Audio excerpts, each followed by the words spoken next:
Hello everyone.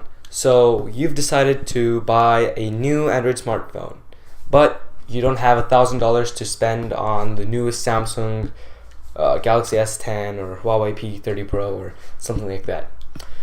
So some people would say would recommend you to buy like a Motorola Moto G6 or G7 or some mid-range or low-range smartphone, but don't do that. They suck like so much. Like they're gonna die in 2 years. Their CPU and graphics card is bad, which means that like in 2 years they're gonna be unusable, and like 3 months after you get it, you're gonna experience lag and stuff like that if you play games and stuff. So don't do that. Instead, buy yourself a used Android smartphone, flagship.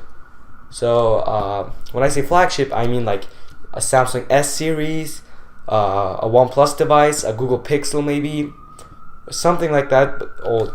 Also, stay away from Huawei or Chinese phones because their software sucks. Like it's really bad, and they don't really get updates. Like when you get a OnePlus device, you constantly get updates. Or Samsung, I mean, it's slow, but you get every year you get an update. Like at least like they fix the problems. But if you get a Chinese phone, you're gonna get like 1 or 2 updates and then done. That's it. You're never gonna get support. Like, I mean, I'm not sure about Huawei, but a bunch of Chinese companies, they don't update their phones and they die over time.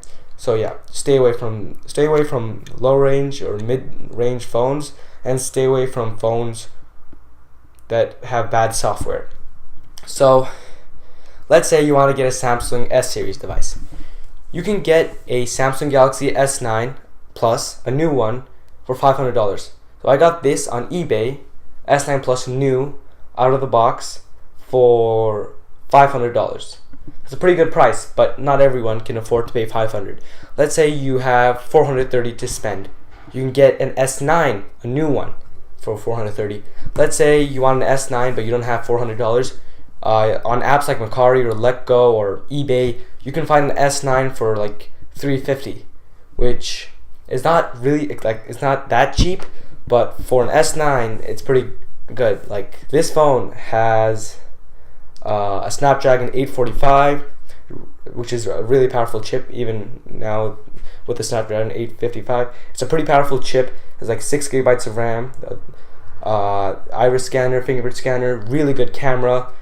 I'm not sure what else you would want from a phone. It's an amazing phone, and for $350, if you can get it for $350, that's a great price. You can get an S8 for even lower than that. I wouldn't recommend you go down to an S7, but you can, and you can find it for $100, $150 ish. So yeah, that's a pretty good price. If you don't want the skin on the Samsung, if you don't like the skin, or you just don't like Samsung devices for some reason, you can go for OnePlus.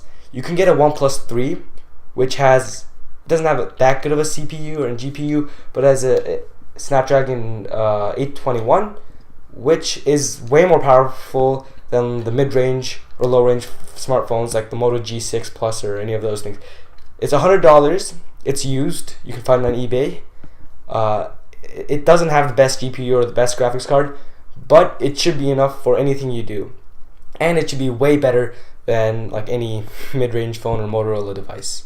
So yeah, if you want to spend if you only want to spend $100, you can get a used OnePlus 3, and if you can spare like another $50, you can get a 3T, and if you want to get a OnePlus 5, which is has a Snapdragon 835, you can get that for like $250, which is a really good price. If you're willing to spend $250, I recommend you get a OnePlus 5.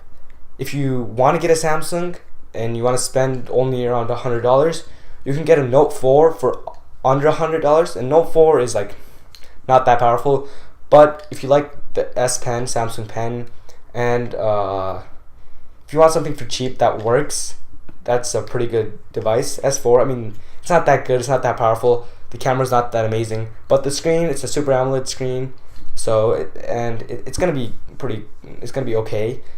If you can spend 130-ish, you can get a Note 5, which is a good device. Note 5 is a better screen, is glass back and front, which is good, and the CPU is decent. I'll say decent. I mean, it's like this OnePlus 3T. So yeah, if you are willing to, if you can spend 140-ish, a Note 5 is a good phone. I mean, it's a Samsung device, so it's higher quality. It probably has waterproofing, which is something OnePlus 3 doesn't have, and it has an S Pen, better screen than the OnePlus. Camera probably also better. So yeah, Note 5 is pretty good if you want to spend 140. So yeah, if you want to get an Android phone, stay away from the mid-range Chinese devices. I mean, mid-range Motorola devices, any of that. Just if you have $100 to spend, that 150 that range, you can get a OnePlus 3, a Note 4, Note 5, something like that. Maybe like an S7. If you can spend like a $250, if you can spend like $250, you can get a OnePlus 5 for $250, and maybe a Samsung S8. If you can spend $300 to $400, you can get a Samsung S8. Can you? Yeah, you can get a Samsung S8, or you can get a OnePlus 6. OnePlus 6. If you spend $400 to $500, you can get an S9 or S9 Plus new. That's pretty good. For like $350, you can get an S9 used. So yeah, and then if you are willing to spend over $500, you can, for $550 or $530, I think, you can get a OnePlus 6T, which is a new device from OnePlus. It's a pretty good device with the Snapdragon. It's still 845, but it's still a pretty good device. So yeah, if you don't have $1,000 to spend on a flagship device, I recommend you get a used Android smartphone, or just an S9 or S9 Plus for $400 to $500. You'll be saving a lot of money. You won't be losing out on much.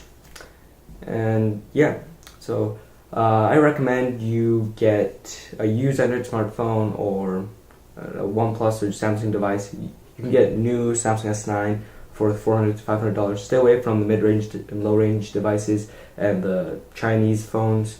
And yeah, thank you for watching, everyone. I hope you subscribe, and I hope you come back to watch more of my videos. You might have seen that the background changed, or it wasn't that seamless, the video. The reason is, for some reason, my OnePlus 6, the device I'm recording on, where's my microphone? Okay. The device I'm recording on, it's supposed to be able to record 4K for 5 minutes, but for some reason, after that, it only records for 58 seconds at a time. Not sure why, but yeah. Alright, thank you for watching, and I see you guys later.